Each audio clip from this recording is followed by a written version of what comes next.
Welcome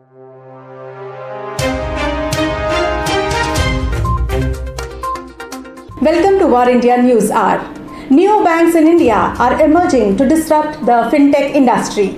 Neobanking has become a buzzword in the Fintech community. The term has gained momentum since it's been taking the spotlight on the news and media. Neobanks are taking over the Fintech industry by a storm on a global level. We see a new player on the market every day whose primary intention is to simplify financial services to a greater extent. Let's understand what it truly means. As the financial landscape is shifting towards customer experience and satisfaction, a gap has developed from what the traditional banks offer to what customers expect. And neobanks are making an attempt to fill that gap. Most traditional banks are bogged down by their legacy-based infra. So they crumple when it comes to aiding SMEs with financial services like providing a payment gateway, invoicing software, multiple views of cash management, among others. Recently, we have seen a massive drift in the finance industry. With over 2,000 fintech players in the country, digital payments are embraced at such a large scale. Customers are moving away from physical banks and physical cash and are moving more towards online banking and wallets. More and more people are getting comfortable making online payments through Google Pay, Paytm, PhonePe, etc. now more than ever.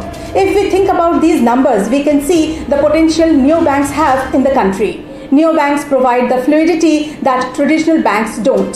They can easily sustain themselves and turn out to be profitable. Going forward, neobanks have a completely different business model altogether. But like traditional banks, neobanks do make money marginally between money inflow and lending. ICICI Bank, India's largest private bank, has taken a lead in the neobanks segment and has partnered with 3 neobanks, Open, Instant Pay and Yellow. Let's look into today's headlines in VARINDIA. India, natural ally of G7, says PM Modi.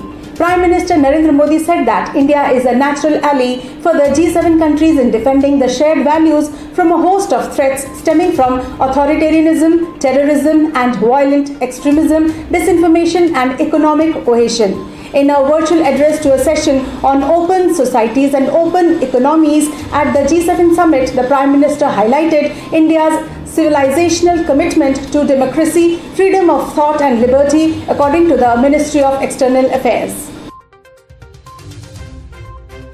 Government rules out NIC data breach, says email system totally safe and secure.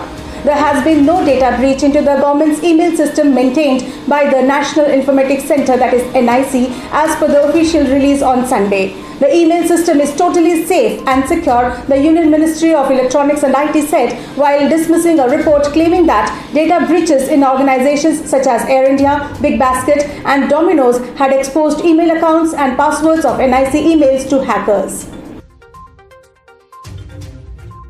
TCS will ask employees to return to offices post-pandemic. Tata Sons chairman N. Chandrasekaran said even though a hybrid model will be the new normal in future, India's largest software exporter TCS will ask employees to come to work once the pandemic is over, as social interactions are a social necessity. The company had first spelled out its 25 by 25 strategy, which said that at any given point of time, a fourth of its staff will be working from the offices by 2025. I do want to make the point that people need to meet people, Chandrasekaran said at the company's annual general meeting. China is behind the attack on SITA and Air India, backed by its APT-41. The recent cyber attack on air travel solutions software major SITA and a number of airlines including Air India have been linked to the Chinese state-sponsored threat actor APT-41. Airlines have been warned to comb through their networks and trace the campaign that may be concealed within their networks. SITA is one of the leading global IT providers for nearly 90% of the world's airline industry. SITA's data breach is estimated to have revealed data of 4.5 million passengers. NMCC to acquire JP Infratech, backed by the government. The National Buildings Construction Corporation, that is NBCC, has said that its bid to acquire JP Infratech, that is JIL, is concrete and is fully backed by the government. NBCC added that it will complete over 20,000 pending flats on time as per the schedule. NBCC's CMD PK Gupta said that the firm has improved its plan in comparison to its 2019 bid. NBCC expressed confidence that it will get approvals from Yamuna Express Industrial Development Authority, that is YEIDA, to hive off Yamuna Expressway to a special purpose vehicle, that is SPV, and the transfer of 90% stake to bankers. That's it for now. Please like, share, comment and subscribe to VARINDIA News Magazine. Stay tuned. Thank you.